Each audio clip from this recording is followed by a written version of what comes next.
Well, John, another interesting countryside coming up this week. Yeah, indeed, Simon. I went to talk to one of my great friends now, John Doug Collister. He's a great man to talk to for a programme like this. You know, his knowledge of the Manx countryside is tremendous. And it's a perfect time of year to be talking to him with the flowers out. Well, it is, Simon. It's what John Doug said. If you've got country eyes and you walk the countryside, you will see all sorts of things. And if you look closely, the marvels that are there in the hedgerows they're just wonderful. Yeah, and we've spoke about the weather with livestock, haven't we? And it's that time of year for harrowing and sowing seeds. It's always topical to talk about the weather, Simon. It always affects farming. And we went to Steve Martin, didn't you? Talk to Steve at Smale out on the Andrews Road. Yeah, great farmers there. Conservation and very, very high-class farming there as well. Sitting side by side and great people to talk to. I went to the Venture Centre in Mackle to find out what sort of outdoor pursuits they're doing at the moment, and there was a group of scouts over from Dublin as well who were enjoying themselves there, so that'll be on the programme. Sounds as if you enjoyed yourself as well, Simon. Yeah, it was good to get involved in any activities.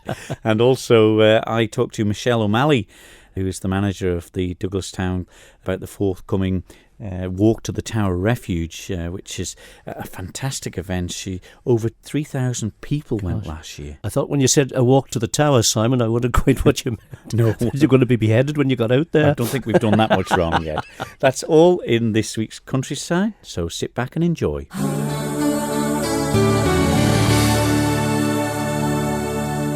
Over the past few weeks, we've talked about the weather and how it affects various aspects of farming, namely cattle and sheep. But I went along to Smale Farm at Andrews to talk to Steve Martin to see how the weather affects the arable man. Yeah, it's been okay, John. The usual story with us, though, is we're busy lambing in March, and you have a lovely spell of weather there at lambing time, and you're itching to be out on the fields, but you can't get near them. And then, towards the end of lambing time, then there was weather turned a bit poorer for a while, but we've been able to get on recently, and it's been nice to get on the fields. Fields have been in good form recently. And the land here at Smale, can you just describe it? What's it like to work? Is it sandy, loam, heavy? Predominantly sandy loam, and then some bits, very sandy indeed, but the weather's been good. I suppose it won't be long before we're shouting for a shower too soon, but that's always the way out here. And when you got out onto the field, Steve, did you know which way to run first then, when you'd been held back with lambing? Well, that's always the problem, isn't it? There's so many jobs wanting doing, and even though when you finish lambing, you think, oh, that's the end of it, but there's always some sort of problem or other to stop you get out in the fields, but we get there eventually. But the fields would have been ploughed and ready for working and drilling, would they? Yeah, that's right. We managed to get them rolled a bit earlier, and so they were all ready, and we've just been, last few days, we got the peas all in. We just got the oats to go in now, but unfortunately they're under sown, and we're actually waiting for the grass seeds, so we better not put the oats in until the grass seeds actually arrive. So that's the spring sowing. Now you have 2 seasons, don't you, of sowing? You have quite a bit of autumn sowing as well. Yeah, we have a little bit of winter barley and a lot of winter wheat for the flaxy mills. And how's that been doing? Yeah, it looks okay. I mean, in the back end there, it did get a bit wet, and there were some patches drowned out and things, but it was overall the winter was quite mild, and the crops are looking quite well at the moment. So what sort of treatment have they had recently? Have you fertilised them? They've had their first top dressing, and we're keeping an eye on the growth stages now to see when to go on with the next top dressing. And it's always the way, you sort of check it up on the crops all the time. Timing is critical on lots of these applications. And you talked about other crops. You've got oats, peas, and what else do you grow? Yeah, well, there's a little bit of winter barley, but in the spring we've got combining peas for feed, and then some oats. Some of the oats is exported, as a lot of other farmers do now, exported on the Mornflake contract. So that's quite a useful niche for the island as well. And the peas? Peas are for animal feed. We feed our own sheep on half and half mixture of peas and oats, and then we do sell the rest of the peas to other sheep farmers, and as a mix for them for the winter feed. Must be good for the image of Manx produce, Steve, that our protein is from homegrown legumes. Yeah, that's right. It's very good on. Sometimes if it's a good crop to grow, it's a good crop for the next following crop of wheat. The only problem is sometimes when you go to combine them, if the weather's not good, you think, well, maybe we shouldn't have sown quite as much as we did do. But they're nice when you finally get them in the shed. A busy farm with a strong farming tradition, but you've also developed the conservation side of it. Do you have time to walk that at this time of the year? Not as much as we'd like, John, but it's quite interesting. My wife has just started organising some farm tours as well, which she's had a couple already. It's quite nice to have the conservation area to take people for a walk out through, and then have a look at the fields and see how the crops and their food is produced, and they do find it interesting. And in this spring that's really starting to open out now, can you see spring in the conservation areas as well? It did slow down for a while, but yeah, lots of buds bursting into life down there now, and it's always a nice time of year, isn't it? You get that fresh green in the spring, and lots of bird activity and things out there, and it is nice to be out there. So all in all, Steve, it sounds like a good spring with good prospects. It looks like a promising year, Steve. It does, but as you say, I mean, there's always something around the corner, John, isn't there? I mean, you can never count your chickens, as they say. And but yeah, things, touch wood, so far are okay. But as I say, I'm sure we could be shouting for a shower or two quite soon.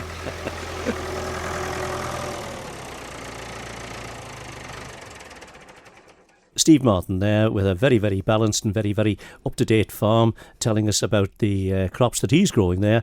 Quite a wide variety of crops, and very, very technical and very scientific now. Yeah, and it's funny that years ago we used to always know that people would be out harrowing and sowing seeds because they'd be coming home as black as rooks, wouldn't they? But now they're going out and coming back the same as if they just got up. Oh, you go in your Sunday suit now, yeah. Simon. Get the cab closed up and get the air conditioning on, get the cab pressurised, and you're away with it. Yeah. Do you have a CD player or listen to Manx Radio, John? No, we can listen to Manx Radio online. Yeah, it's all right. Yeah, we do it. Good enough. Well, it's not long now to the annual walk across the beach here in Douglas to the Tower Refuge at a particularly low tide.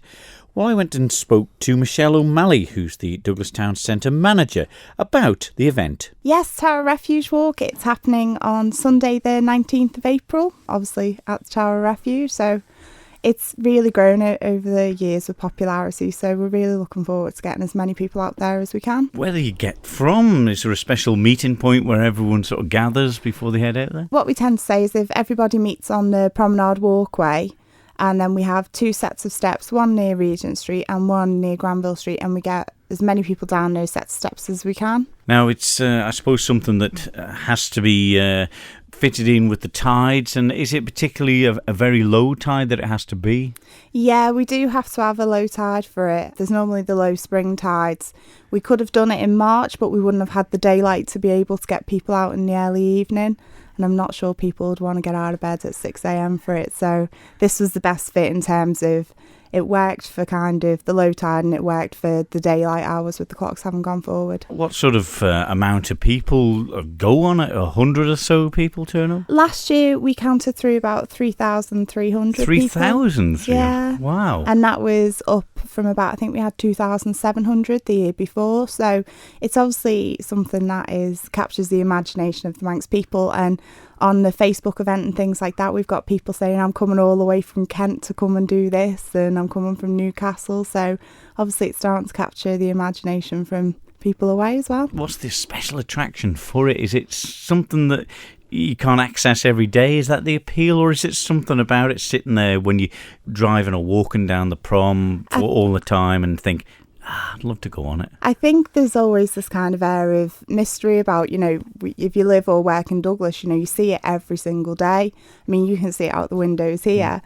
So I think it's just that kind of thing. It's so close yet so far kind of thing. And I think for old people, like I spoke to a lady today who says, we've not been on that for years, not since you were able to row out there on the boats and things like that. So I think for some people it's a nostalgia, and for some people who've never had the chance to go, it's something a bit different. How long can people stay there? Obviously, you can't camp up for the night, can you? Oh, no.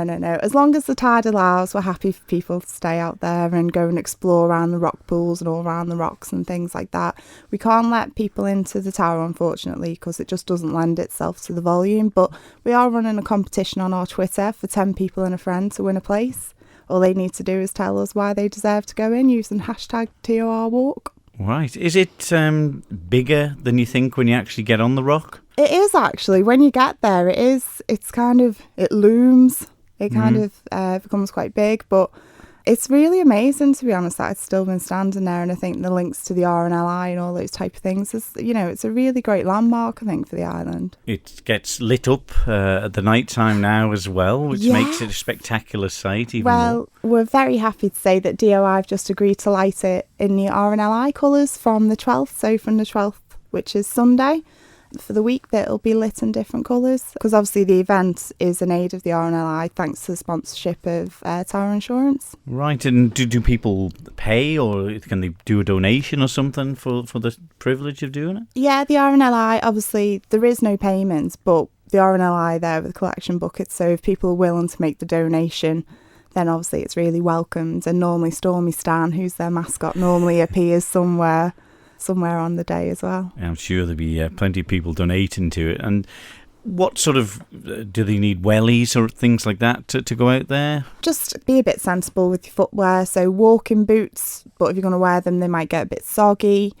And if not, wellies. Just be prepared that the fact that it's a beach, there's going to be standing water, and the fact that we try and do our best in terms of cleaning the steps and that type of thing, but there's going to be seaweed and stuff like that, and it may be a bit slippy. So, and also just be prepared for the fact that when you actually get out to the tower, no matter how nice it is on the walkway, there's always a chill out there. So just making sure you've got things like hat, scarf, gloves, just to wrap up just in case. So weather's not going to affect it, it's going ahead no matter what? Yes, as long as it's safe to do so, that's how we always like to go about it.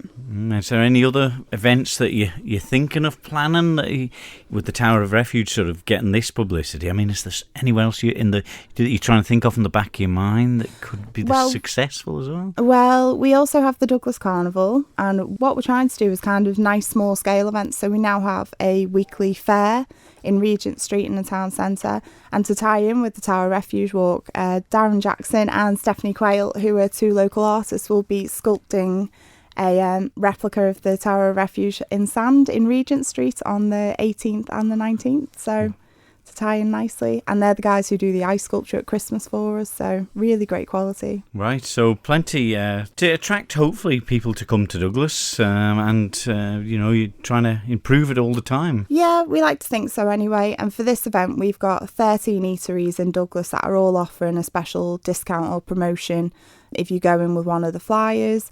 There's free parking in the Bottleneck car park, and there's also free parking in Shaw's Brow car park on the Sunday as well. So we're trying to do as many things to get the vibrancy and some life into Douglas, so hopefully we're doing something good. Michelle O'Malley from the Douglas Development Partnership there, telling me about the forthcoming walk, which is gaining in popularity to the Tower Refuge, but just take heed of her advice there about the clothing, because it'll get pretty cold out there. Have you been on the tower, John? I haven't been on that Neither tower, have Simon. I. No, it'd be interesting to go though, but I understand you need to go with good supervision to make sure you get back again in time.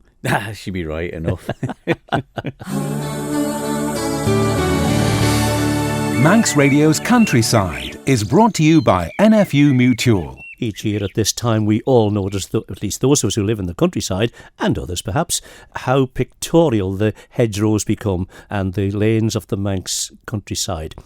And I went to talk to a man who is well versed and who looks very, very carefully at all he sees there, John Dog Collister, telling me about the flowers of spring. I was away for a week. We went on holiday Madeira, and I got a shock when I come back. That week away, the difference between the flowers and the hedgerows, going down to the airport and then coming back, and the celandines, for example. Suddenly there was a big long yellow passageway. The Phildraw Road is a wonderful road, you know. The way it faces, you get all the celandines and you get primroses and all along hedges and all. It's a mighty road. They've come with a bit of sunshine and so on, so it's helped them along. And there's really a kaleidoscope in the hedgerows, isn't there? The colours just keep changing, don't they? Yeah. We're involved with Erinville up there, and this year the crocuses came, but the crocuses were hardly there before the grasses and then all the daffodils overtook them. Now, it varies, and it's the same when you go out to Closartfield. The orchids, some years, you can look across the field, it's a mass of orchids. And then other years, and it hasn't been like that for a while, other years the grasses seem to take over, and suddenly they're all there, but they're hidden by the long grass, and that's what happened up at Erinville there. Now, the primroses are already here, John. Yeah. Aren't they? Now, they're coming in profusion. Somehow or other, they seem to be far more prolific now than they were when we were kids. You could be right. There's an interesting thing about primroses. If you get a primrose and look in the centre, there's two different centres. There's a pin eye, as they call it, and one looks like a long stalk with a round head of a needle on it, or a pin, I should say. And the other is like kind of 3 or 4 fingers together. They're only small, obviously, but pin eye and thrum eye. Now, I don't know why they're different, but if you look at primroses close up, you'll find, grown in the same plant, different pin eye and thrum eye. Did you ever make primrose chains? And We did as kids, and daisy chains and so on. I'd bring little posies home for my mother because she loved primroses. And they'll be followed by the bluebells. Yes. There's some of them out already. I've seen bluebells about, not in a profusion. I haven't been to the right places to see them in profusion. Talking about primroses, always a good show as you turn onto the switchback along there and in amongst the trees. They seem to like a north-facing setting, don't they? In under the trees sometimes. There's maybe 2 sorts. Some like a sunny bank, and then others seem to love in under the half shade under trees, and it seems to suit them. Maybe there's 2 different sorts. Particularly in the glens, John. That's where they really come into their own, isn't it? Yeah. Ballaglass is a classic place for... Bluebells, yes. I know, Ballaglass Glen is wonderful. Talking about primroses too, you occasionally see pink ones. Now, people say, oh, the pink ones must be garden escapes and things like that. I think it's the opposite. I think primroses in their profusion years ago, a bit like bluebells, you see white ones, the proper bluebells, the English bluebell, you see white ones in amongst them. But you see pink ones in amongst the yellow primroses. And I think people have dug them up years ago and put them in their garden because they're something different. Not that they've gone from their garden out. It seems to be a contradiction in terms, if nothing else, John. The white bluebells and the pink primroses. Yes.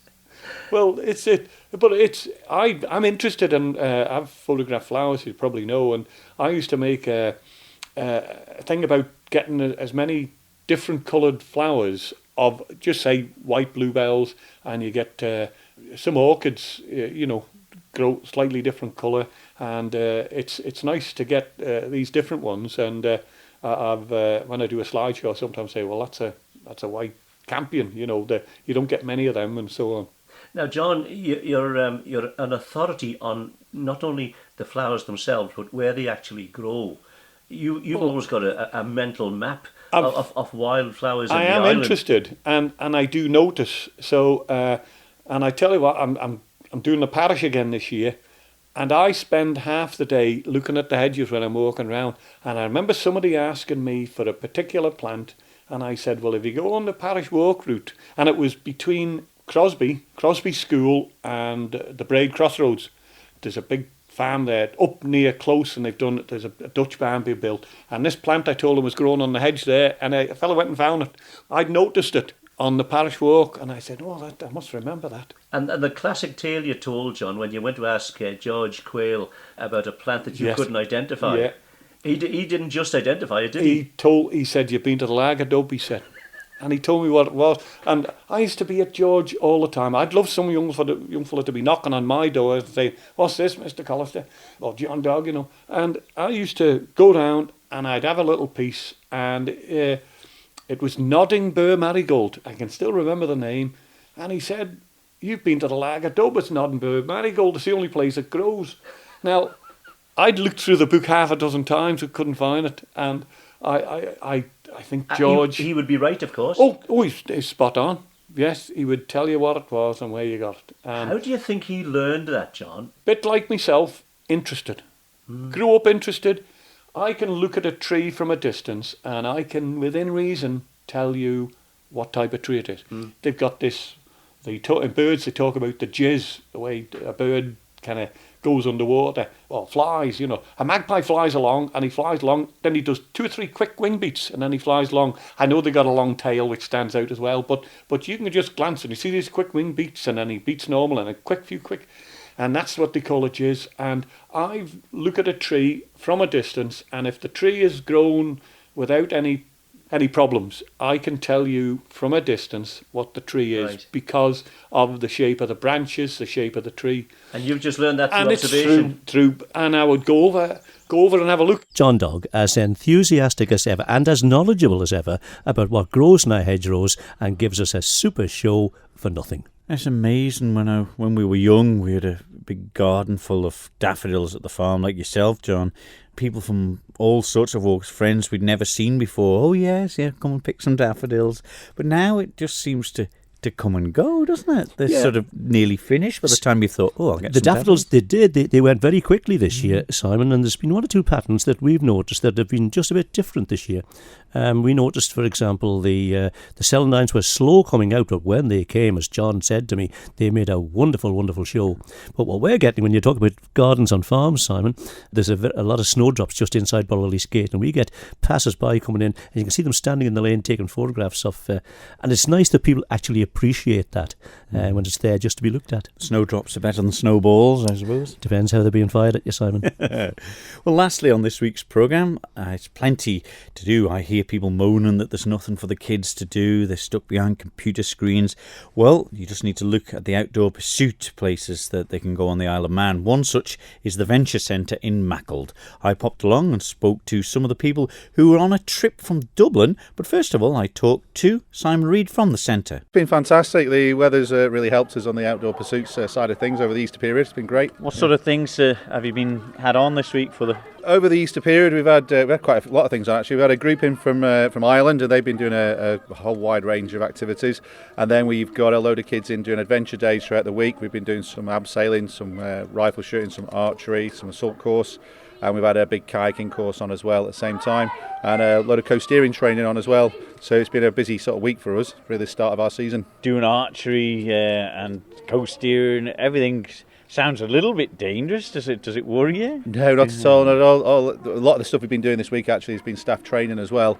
So we make sure we work to all the governing body guidelines and observe all the safety requirements. I suppose a lot of them will be doing it for the first time, these sort of pursuits, won't they? There's a mixture actually. A lot of kids have done a range of outdoor pursuits already, so they come to us because we can sort of build on what the experiences they have done before.